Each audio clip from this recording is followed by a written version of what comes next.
বাজে 11:30। আর এই যে খেয়ে দে খেয়েছে অনেকক্ষণ, 10টায় খাওয়া হয়ে গেছে, ঘুমাচ্ছে। আর এই যে আরেকজন, ওকে এত দুষ্টুমি করছিল যে একটুখানি বেঁধে দিতে হয়েছে, তাও এই যে এরকম ঢিলা করে ঘুমাও। হ্যাঁ, দুষ্টুমি করবে না। সব কাজ হয়ে গেছে, উঠেছি সেই 5:45 ঘুম ভেঙে গেছে। তারপরে ছাদে গিয়ে একটু হাঁটলাম, তার সব কাজ বাজ সারাও হয়ে গেছে। এখন শুধু রান্নাটা করে, শনিবার তো আজকে নিরামিষ হবে, নিরামিষ রান্না করব। দেখি কী রান্না করি।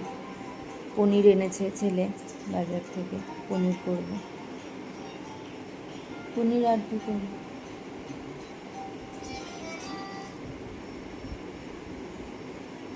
এবার রান্নাটা শুরু করি, নাহলে আবার রান্না করতেও দেরি হয়ে যাবে।